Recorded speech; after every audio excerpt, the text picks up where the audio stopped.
Wedding ceremonies and marriage rituals around the globe are as diverse and innovative as the world itself is rich in varying cultures and heritages. Some wedding day rituals in Europe and Africa date all the way back to the Middle Ages and still practiced to this day, while others are new and recently come up with to reflect joy and celebration in unique ways. In this video, we'll find out why in one particular Middle Eastern culture, the bride's mother kisses her daughter on the knee as she presents her to the future husband who is twice her age. How this Iraqi farmer convinced two attractive young women to wed him simultaneously, both becoming his wives on the same day with their wedding parties combined into one.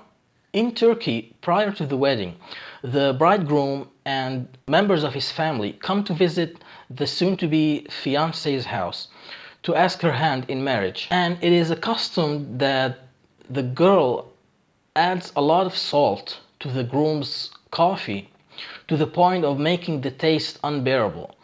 And he must drink it all and present the empty cup to everyone. This practice is a test for the guy's character, patience, and strength of will. It also shows how much the guy wants this girl and how much he's willing to sacrifice to get her, and whether or not he really wants her as his future bride. If the girl isn't interested, or if she's preparing for a negative response, the coffee might not contain any salt at all. So the more she likes him, the more salt she will put in his coffee, and the more she will torture his taste buds as a test of his character. In countries like England and France, the bride sits on a chair during the reception, and the groom crawls underneath her dress to remove her garter with his teeth, and then he throws it into the male wedding guests. Some may find it kinda awkward to remove an item of clothing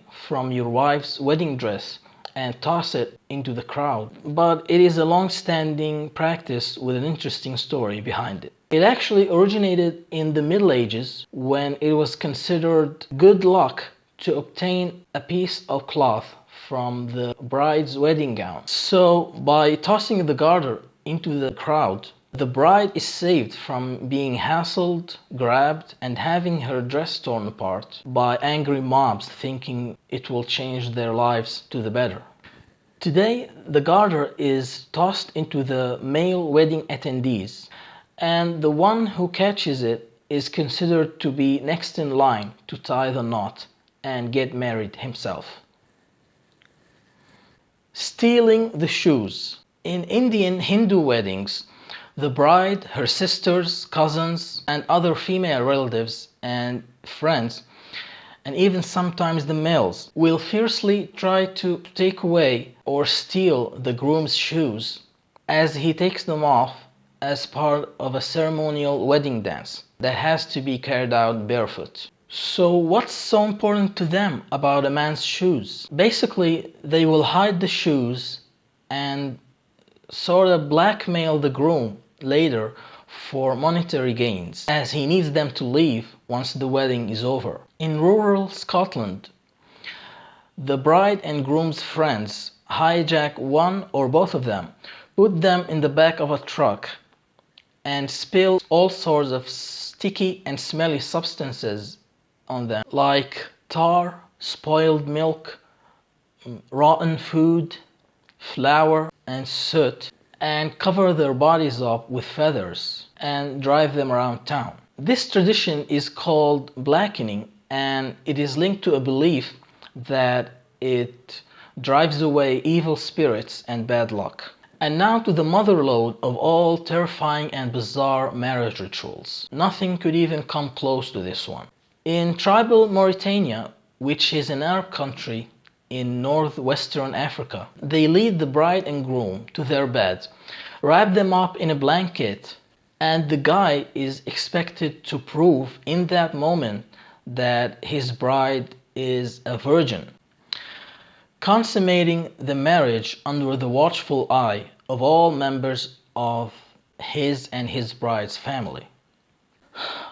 I'll leave what happens to your imagination. These are very, very conservative areas, so the bride and groom will have their first really intimate moment on the wedding day. They don't have the chance to do that before the wedding in most cases.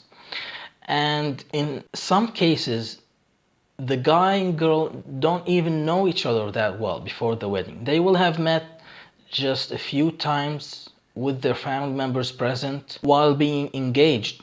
So you can imagine how traumatizing it is for the girl, especially, to be intimate with a person that she doesn't know that well, being wrapped up with him in a blanket, and everybody else is just clapping, whistling, and cheering. The girl is confused, petrified, and embarrassed.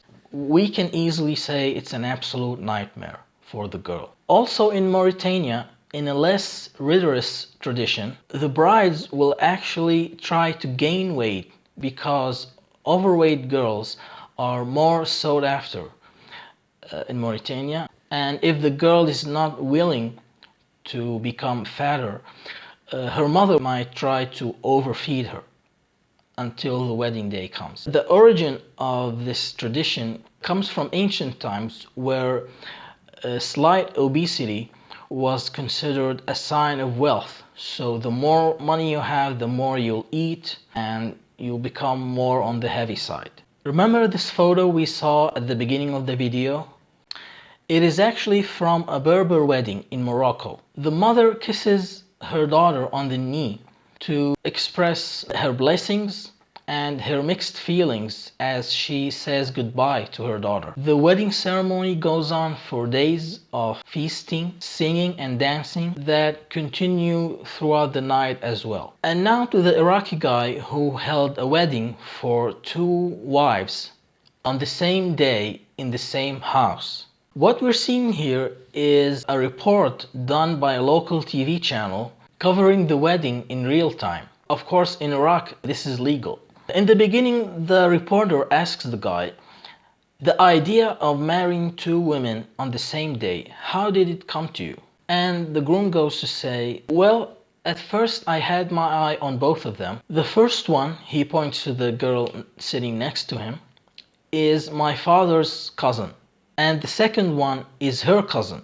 I went to my father's uncles and agreed with them on the dowry. Then I went to the other family and agreed with them on the dowry as well. And that's how it came about. I held a wedding for both of them on the same day. Then the reporter asks, what we want to know is how you convinced the 2 girls to marry you together. The groom doesn't go into too much detail. Then the reporter asks the first girl how she accepted, and she says that she immediately agreed once he talked about the idea. And the second girl replies similarly. So all in all, it doesn't seem that the 2 girls had much of a say in all of this. These are rural areas in Iraq, so the heads of the families have the final saying. And then the reporter shows the mastermind behind all of this. It is actually the groom's father. The father tells the reporter, it was my idea that my youngest son marries 2 wives. I have 5 sons.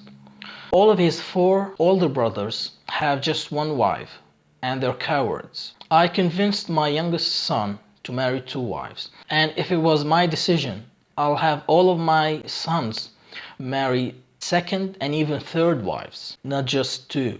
So we understand from this that the girls probably cave in under family pressure. In the end, I think we can all agree that any outlandish marriage rituals should be consensual. The bride and groom should be asked for permission before actually doing them. Because any psychological harm that could result from a traumatizing tradition, it could last a lifetime. But if they're asked in advance, if they're prepared for it, and if they're okay with it, then no problem. They can do whatever makes them happy. For sure, nobody wants a boring wedding. We should be open to new ideas and trying different things. At the same time, keep in mind that the plan is this wedding. We want it to be the only one in our lifetime. We wish to spend our lives with our beloved partners and not go through another wedding, hopefully.